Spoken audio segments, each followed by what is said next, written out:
Hola, venga, vamos a empezar el trabajillo de la semana. Supongo que ya habréis visto el vídeo de la muchacha argentina esta que ya se está haciendo amiga nuestra. Son vídeos muy sencillos, pero con esto de la pizarrita y pequeños datos, yo creo que dejan siempre bastante claro lo que intenta defender, ¿no? Entonces, pues a veces os lo pongo también porque variéis un poco las imágenes que utilizamos para luego hacer los cuestionarios. Ahí han quedado establecidos los principios del empirismo. Y entonces a mí me toca pues ver los autores y explicar un poco cómo cada uno de ellos ve la cosa.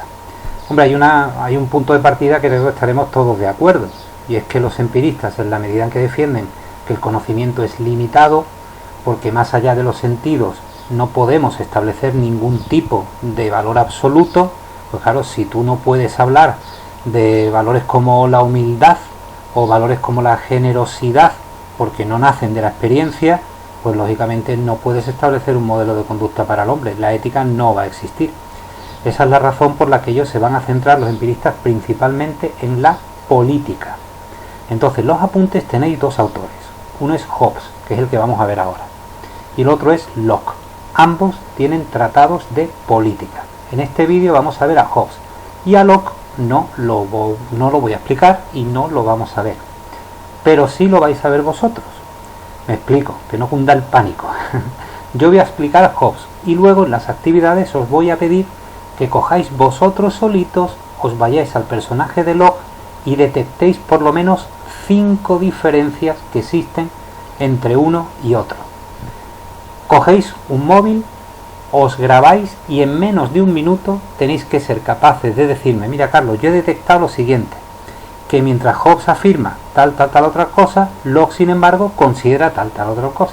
El vídeo tiene que durar un minuto, ¿vale? Cuando lo tengáis grabado, pues por ahí vosotros, y así también os veo la cara, pues lo subís arriba, y con eso pues yo me quedaré tranquilo de que os habéis mirado el personaje de Locke.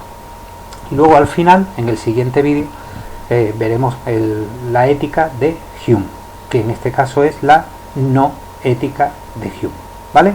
Bueno, pues venga, vamos a empezar. ¿Qué es lo que dice Hobbes? Hobbes va a defender, qué curioso, como todos los filósofos, acordaos, que el modelo político perfecto es la monarquía.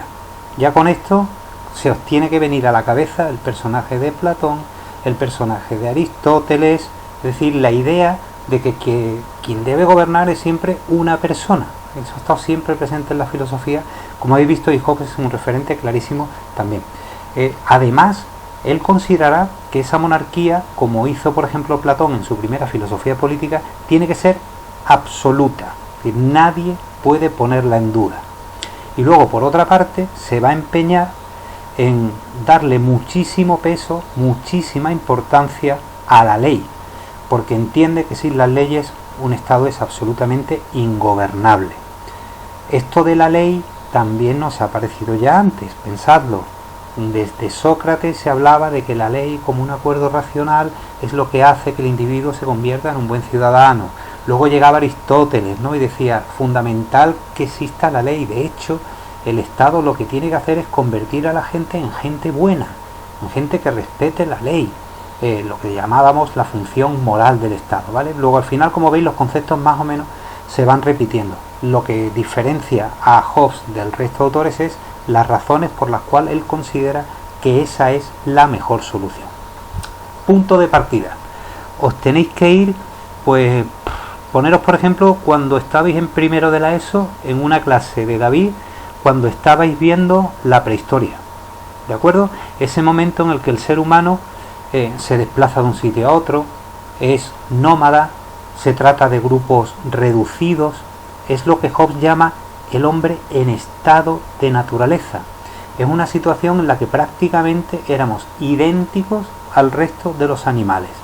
Él dice que, salvando las diferencias, ¿no?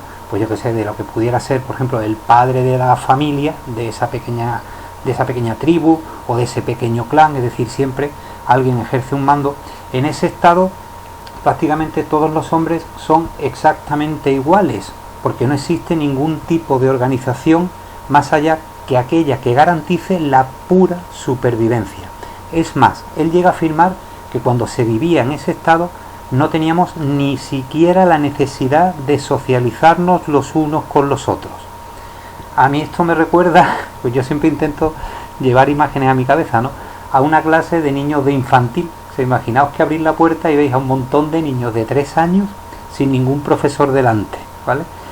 Allí todos son absolutamente iguales, no son capaces de organizarse, y dice Hobbes, viven o vivíamos en ese momento de la historia todos en un estado de guerra continua, claro, de todos contra todos, porque éramos todos iguales, pero predominaba el instinto de supervivencia.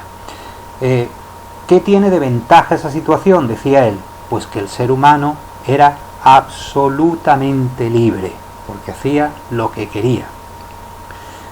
Otra ventaja, decía él, pues que al no existir una ley, tampoco existía el concepto de injusticia. Por lo tanto, era un momento de una absoluta inconsciencia, donde sí es verdad que éramos muy libres, pero no teníamos ningún tipo de normativa y vivíamos todos en un estado de guerra de todos contra todos. ¿Cómo se sale de ahí? Claro, de ahí se sale, dice él, en el momento en el que empezamos a darnos cuenta de que sí necesitamos algún tipo de normativa que de alguna manera evite esa guerra y nos conduzca a todos a un estado, digamos, de paz. Luego, la razón por la cual Hobbes defiende que nacen las leyes y nacerá el Estado es porque el hombre necesita encontrar la paz, y para ello toma una determinación, que es renunciar a su propia libertad. Luego, la ley, él sí establece que es una limitación a la libertad. Yo sé que si yo ahora mismo vosotros preguntara, ¿no?, oye, ¿pensáis que la ley limita la libertad? Mucho me diría, y hombre, sí, porque hay muchas cosas que a mí me gustaría hacer y que realmente no puedo, pero sin embargo también sé, porque lo hemos comentado en clase, que sois muy conscientes de que las leyes sobre todo lo que tienden es a garantizar precisamente la libertad de cada uno, ¿no?, siempre y cuando respondan a un criterio racional. Claro, en este momento dice Hobbes que cuando surgen las leyes es una mera defensa del ser humano para salir de ese estado de caos, de guerra, de todos contra todos, en el que ni siquiera sentíamos ninguna necesidad de socializarnos.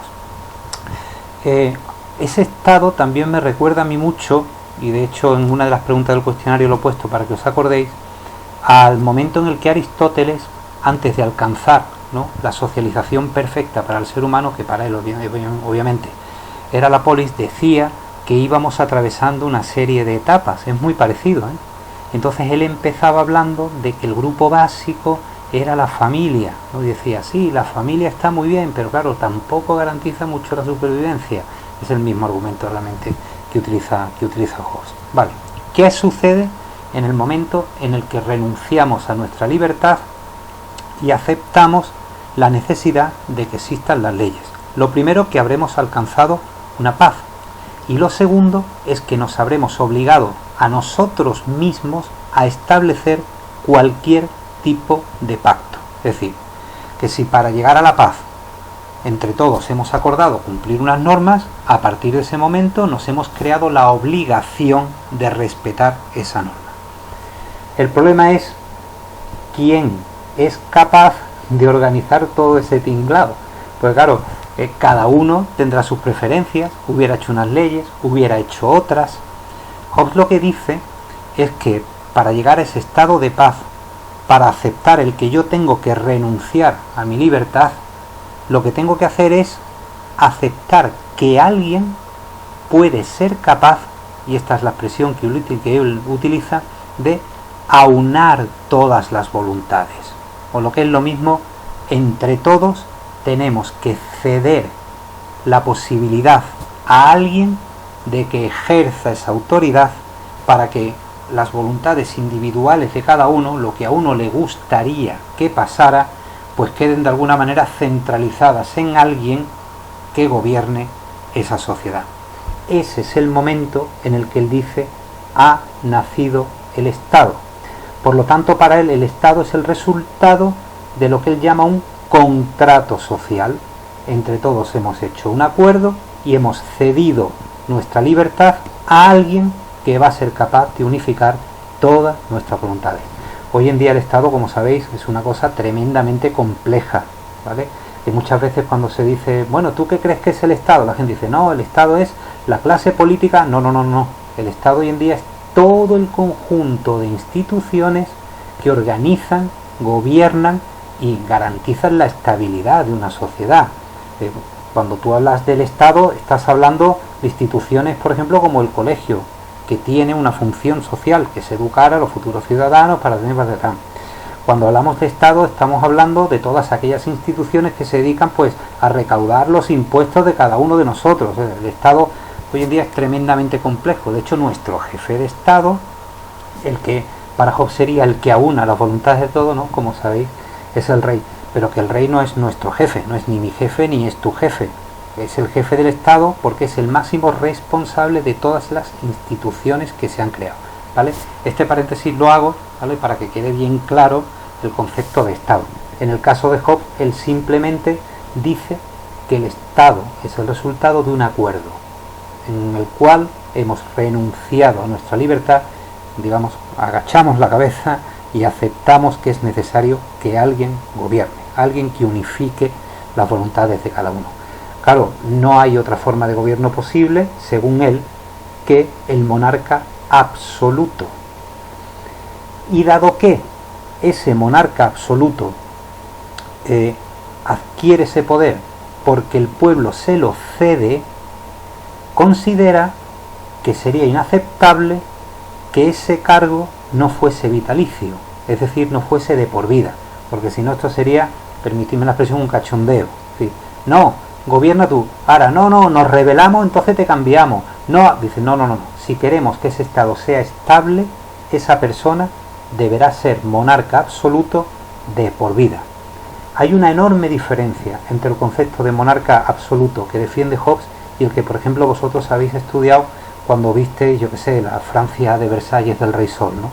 Y es que, claro, Hobbes entiende que el poder de ese monarca no tiene por qué ser hereditario, puesto que no establece ninguna vinculación con el carácter religioso. O sea, ese monarca absoluto no lo es por la gracia de Dios, lo es por un acuerdo establecido por la base social. Además, él considerará que dado que ese poder es absoluto, tampoco tendría mucho sentido que existiese lo que se llama la división de poderes, ejecutivo, legislativo, judicial. Esto sé que lo había estudiado en clase de historia, entonces no me paro. Él considera que el poder absoluto es mucho más fuerte en la medida en que no existe ningún tipo de control hacia esa persona. Es muy parecido, como veis, a lo que consideró en su día Platón. Por lo tanto, el poder del monarca en ningún caso será revocable.